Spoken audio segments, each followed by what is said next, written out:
भारत आ रहे व्यापारिक जहाज पर किए गए ड्रोन हमले पर कड़ी प्रतिक्रिया देते हुए भारत के रक्षा मंत्री राजनाथ सिंह ने कहा कि जिन्होंने भी इस हमले को अंजाम दिया है उन्हें हम सागर तल से भी ढूंढ निकालेंगे। यह हमला गुजरात के वेरावल से 200 किलोमीटर दक्षिण पश्चिम में किया गया था। दरअसल आपको बता दें कि शनिवार को भारत आ रहे व्यापारिक जहाज पर किए गए ड्रोन हमले पर भारत के रक्षा मंत्री राजनाथ सिंह ने कड़ी प्रतिक्रिया दी है।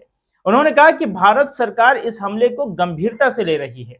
जिन्होंने भी इस हमले को अंजाम दिया है उन्हें हम सागर तल से भी ढूंढ निकालेंगे। मंगलवार को आईएनएस इम्फाल के कमीशनिंग के दौरान रक्षा मंत्री राजनाथ सिंह ने कहा कि आजकल समंदर में काफी हलचल बढ़ी हुई है। भारत की बढ़ती आर्थिक और सामरिक ताकत ने कुछ ताकतों को ईर्ष्या और द्वेष से भर दिया है।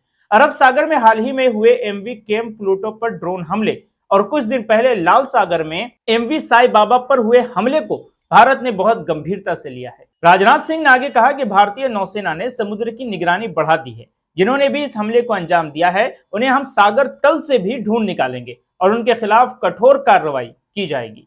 रक्षा मंत्री राजनाथ सिंह ने यह भी कहा कि भारत पूरे इंडियन ओशियन रीजन यानी आईओआर में नेट सिक्योरिटी प्रोवाइडर की भूमिका में है।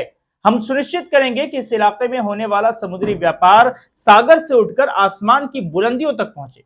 इसके लिए हम मित्र देशों के साथ मिलकर सी लेन्स को मैरिटाइम कॉमर्स के लिए सेफ और सिक्योर बनाए रखेंगे। शनिवार को अरब सागर में एमवी केम प्लूटो पर ड्रोन से हमला किए जाने की खबर आई। यह जहाज सऊदी अरब के एक बंदरगाह से भारत के मंगलौर आ रहा था। यह हमला गुजरात के वेरावल से 200 किलोमीटर दक्षिण पश्चिम में किया गया था। रिपोर्ट के मुताबिक इस व्यापारिक जहाज पर मास्टर सहित 21 भारतीय और एक नेपाली नागरिक सवार थे। ड्रोन हमले के बाद जहाज में आग लग गई थी, लेकिन समय रहते आग को बुझा दिया गया था। अमेरिकी रक्षा विभाग ने ड्रोन हमले के लिए ईरान को जिम्मेदार ठहराया था।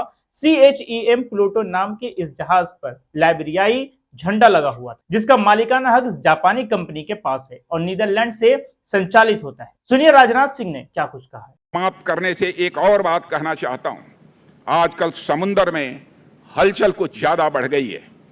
भारत की बढ़ती आर्थिक और सामरिक ताकत ने कुछ ताकतों को ईर्ष्या और द्वेष से भर दिया है। अरब सागर में हाल में हुए एमवी केम प्लूटो पर ड्रोन हमले और कुछ पहले लाल सागर में एमवी साई बाबा पर हुए हमले को भारत सरकार ने गंभीरतापूर्वक लिया है। भारतीय नौसेना ने समुद्र की निगरानी बढ़ा दी है। जिन्होंने भी इस हमले को अंजाम दिया है उन्हें हम सागर तल से भी ढूंढ निकालेंगे और उनके खिलाफ कठोर कार्रवाई की जाएगी। मैं यह आपको आश्वस्त करना चाहता हूं। साथियों, भारत पूरे इंडियन ओशन रीजन में नेट सिक्योरिटी प्रोवाइडर की भूमिका में है। हम सुनिश्चित करेंगे कि इस इलाके में होने वाले समुद्री व्यापार सागर से उठकर आसमान की बुलंदियों तक पहुंचे। इसके लिए हम मित्र देशों के साथ मिलकर सी लेन्स को मैरिटाइम कॉमर्स के लिए सेफ और सिक्योर बनाए रखेंगे। कॉमर्स के लिए सेफ और सिक्योर जिस हद तक बना सकते हैं हम बनाएंगे। हम अपने लहरों के पहरेदारों की काबिलियत और ताकत पर पूरा भरोसा करते हैं और हमें पूरा विश्वास है। मैं आप सभी को एक बार फिर से तहे दिल हार्दिक बधाई देता हूं और इस उम्मीद